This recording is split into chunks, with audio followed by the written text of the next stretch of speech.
టీడీపీకి చంద్రబాబు నాయుడికి వ్యతిరేకంగా ఉన్న వార్తలు ఆంధ్రప్రదేశ్ని శాసిస్తున్న మీడియా ప్రచురించదు. 5 సంవత్సరాల పాలనలో చంద్రబాబు నాయుడు చేసిన నిర్ణయాల మీద, అక్రమాల మీద సమీక్ష జరపాలని జగన్ గవర్నమెంట్ వేసిన సిట్ యొక్క పనిని ఆపేస్తూ హైకోర్టు గతంలో ఉత్తర్వులు ఇచ్చింది. ఆ ఉత్తర్వులను సస్పెండ్ చేస్తూ సుప్రీంకోర్టు ఈరోజు ఒక డైరెక్షన్ ఇచ్చింది. సిట్ని పని చేయనివ్వమని 3 నెలలుగా ఈ విషయం మీద పూర్తి తీర్పు జరగాలని చెప్పి ఇచ్చింది. ఇది జగన్ ప్రభుత్వానికి అనుకూలం, టీడీపీకి వ్యతిరేకం. ఎందుకంటే టీడీపీ చేసిన నిర్ణయాల మీద సమీక్ష జరపడానికి వేసిన సిట్ గనక టీడీపీకి వ్యతిరేకమైన వార్త గనక మన తెలుగు పత్రికల్లో రాలేదు. సుజనా చౌదరి తెలుగుదేశం రాజ్యసభ సభ్యులు, ఆయన 6,000 కోట్ల రూపాయల బ్యాంకుకి ఎగ్గొట్టేశారు. ఆ ఎగ్గొట్టేసిన దానికి సంబంధించి సిబిఐ, ఈడీ కేసులు ఉన్నాయి ఆయన మీద.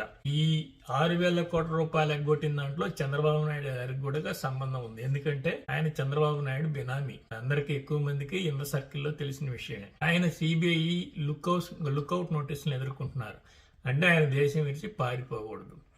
గతంలో చంద్రబాబు నాయుడు అధికారం కోల్పోయినప్పుడు ఈ సమస్య తీవ్రం అవుతుందని చెప్పేసి రాజ్యసభ సభ్యులైన 4 సుజనా చౌదరితో పాటు సీఎం రమేష్, మిగతా 2 మొత్తం 4 కూడా బీజేపీలో చేర్పించారు. ఈయనే కావాలని ఆ పార్టీని విడిచిపెట్టి బీజేపీలో చేరేటట్టుగా చేశారు. ఎందుకంటే ఆ కేసుల తీవ్రత అంతగా ఉండకపోవచ్చు. బీజేపీలో చేరితే మన ఎంపీల మీద బీజేపీ అంతగా దాడి చేయలేదు గనక. ఇది వెంకయ్యనాయుడు గారు ఆ రోజు ఇచ్చిన సలహా అని అనుకున్నారు. అయితే ఇప్పుడు రాజ్యసభ సభ్యత్వం అనేది సుజనా చౌదరికి అయిపోతుంది. తిరిగి ఆయన రాజ్యసభ సభ్యుడిగా ఎన్నికయ్యే అవకాశం కూడా లేదు. అందుకే తన మీద ఉన్న లుకౌట్ నోటీసులు ఎత్తివేయమని ఆయన తెలంగాణ హైకోర్టులో ఆయన పిటిషన్ వేశారు. అంటే ఆయన ఉద్దేశం ఏంటంటే లుకౌట్ నోటీసులు అయితే విదేశాలకు పారిపోదామని అని అనుకుంటున్నారు. బట్ తెలంగాణ కోర్టు మాత్రం లుకౌట్ నోటీసులు ఎత్తేసే పిటిషన్ కొట్టేసింది. ఈ వార్త ఎక్కడా కూడా మన తెలుగు మీడియాలో రాలేదు. మార్గదర్శి మీద సోదాలు జరుగుతున్నాయి. ఈ సోదాలు జరుగుతున్న వార్తని ఒక ఈనాడు మాత్రమే కన్విన్సింగ్ గాను, కావలసిన విధంగాను జగన్ ప్రభుత్వం ఈనాడు మీద దాడి చేస్తుంది అన్న యాంగిల్ ని ప్రొజెక్ట్ చేసింది.